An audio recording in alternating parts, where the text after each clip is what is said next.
आपका आज supreme court से जो फैसला आया है कि 31 मार्च तक ओबीसी कमीशन अपनी रिपोर्ट सरकार को प्रस्तुत कर दे और फिर नोटिफिकेशन देन इलेक्शन, आपका क्या अनुमान है और क्या लगता है आपको कि कितना वक्त और लग जाएगा या समय बढ़ाया जाएगा या 31 मार्च तक ये प्रक्रिया वाकई में पूर्ण कर ली जाएगी? देखिए, आज कोर्ट ने कहा कि भाई 3 महीने के लिए, तो आज तो ये हाई कोर्ट के फैसले पर स्टे हो गया। यूपी सरकार जो एसएलपी में गई थी उसको स्टे मिल गया। 3 महीना उत्तर प्रदेश में निकाय का चुनाव नहीं हो पाएगा और 3 महीने में कहा कि भाई आयोग रिपोर्ट दे जो गठित किए हो।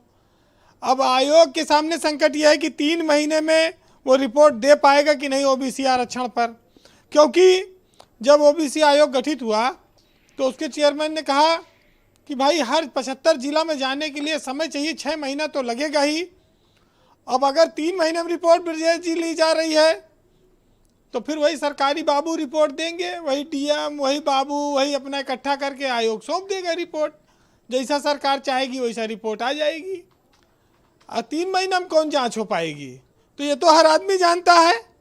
75 जिले हैं, 900 से ज़्यादा ब्लॉक हैं, कहाँ कहाँ आयोग पहुँच जाएगा?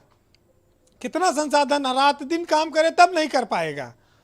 तो फिर कुल मिला के लखनऊ में बैठो और वहीं से जिलों से रिपोर्ट आए, उसी आधार पर रिपोर्ट आगे बढ़ेगी, ऐसा लोगों को शंका है। अब ओबीसी आरक्षण पर ब्रजेश जी इस बार बड़ी लोगों की निगाह इस पर भी है कि 40-40 साल हो गया लखनऊ के मेयर और कानपुर के ये सब रिजर्व नहीं हुए। कौन आरक्षण व्यवस्था चल रही है? अब की बार बदलेगा कि नहीं बदलेगा? और लखनऊ कहीं ओबीसी हो गया तब तमाम लोगों का मानो पानी फिर जाएगा मेयर बनने के। ये बड़ी, क्योंकि देखिए बुंदेलखंड में 7 जिले में केवल 2 सीट आरक्षित हैं, वो 2 सीट जनरल हैं, बाकी सब आरक्षित कर दी गई। कौन सा पैमाने से आरक्षित की गई? गजब है। आप देखिए इतना बड़ा चला, रोज पैरवी, रोज पेशी, 15 दिन सुनवाई हुई, आज फैसला आएगा हाई कोर्ट में। आवाज उठा के पलट दिया एक छोटी सी बात पर कि भैया पहले ये लाओ बिना आरक्षण।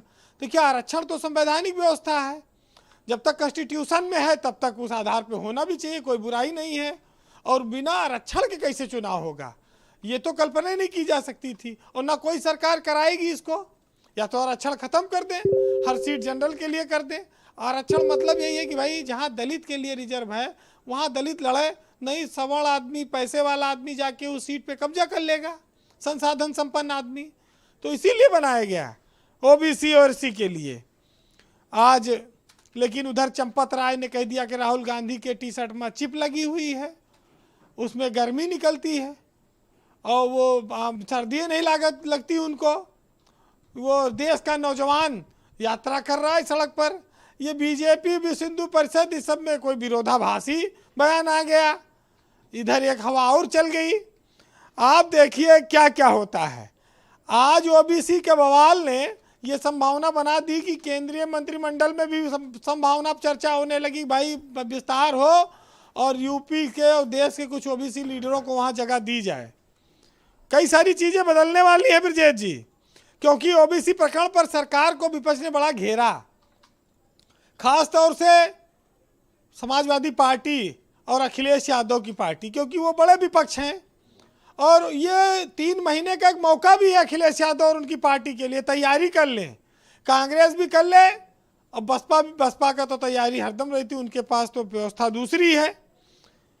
अब इधर कहीं बीजेपी स्वामी प्रसाद लड़की संग मित्रा मौर्य को ना मंत्री बना दे केंद्र में, कहीं अभी 6 सीटों पर एमएलसी बनने हैं, वहां भी एक मामला आ सकता है कि ओबीसी वालों को ज़्यादा दे दो। और अभी तो बहुत सारी चीज़ें हैं बची हैं, दारा सिंह वहाँ लौट सकते हैं, धर्म सिंह सैनी लौटने के तैयार थे, और पता नहीं कौन कौन आ जाए। ओबीसी नेताओं की पूछ तो बढ़ाएगा ये फैसला। तो ये बड़ी विचित्रता आपको देखने को मिली। एक नाम और छूट जाता है बार बार, अपर्णा सिंह बिष्ट का, वो भी जो है कहीं अगर ओबीसी हो गई तो ओबीसी में तो भी आई गई हैं, ले सकती हैं। तो ये जो आरक्षण का नतीजा है ये तो आएगा ही 3 महीने बाद, अब देना पड़ेगा। सुप्रीम कोर्ट ने कह दिया टाइम ज़्यादा देंगे नहीं। अब प्रधानी वाले में आपने देखा था कि वहाँ भी आरक्षण को लेकर बवाल मचा था, जिला पंचायत और ग्राम प्रधानी ब्लॉक प्रमुखी में। फिर कपड़ा उतर गया, लाठी चल गई, कितने लोगों पर कैसे कैसे हुआ सब। अब ऐसे घमासान इसमें तो नहीं होगा, शहर का मामला है, लेकिन देखिए सबको वोट चाहिए। वोट के खातिर लोग अपना एक दूसरे को बनाते रहते हैं, घुमाते रहते हैं। और कोई पार्टी जो है चुनाव तो हारना चाहती नहीं, बीजेपी तो खास तौर से नहीं हारना चाहती, बड़ी मुश्किल से तो हारी है। वहाँ पर कह रहा है, वहाँ भी खतौली में और मैनपुरी में वही वो संभाले नहीं संभल रहा है। तो ये जो चुनाव है ये बीजेपी के लिए बड़ा अहम का चुनाव है, क्योंकि उसके पास ओबीसी के बहुत बड़े बड़े लीडर हैं। ये मैसेज नहीं जाना चाहिए कि बीजेपी में कोई उपेक्षा हुई। 50, 52, 54% वोट है ओबीसी का, देश में सरकार बनाता है, तो वो वोट को वो नाराज नहीं कर सकते। और यही वजह है कि आज जो फैसला आया उसका सब दल स्वागत कर रहे हैं, लेकिन ये मौका है कि आप तैयारी कर लो, आगे बढ़ जाओ, नहीं तो फिर वही पड़े रह जाओगे उसी स्थान पर। जी बीरेन जी। ब्रजेश जी, एक साहित्यकार ने लिखा है कि सरकारों का तो हर मामले में फायदा है।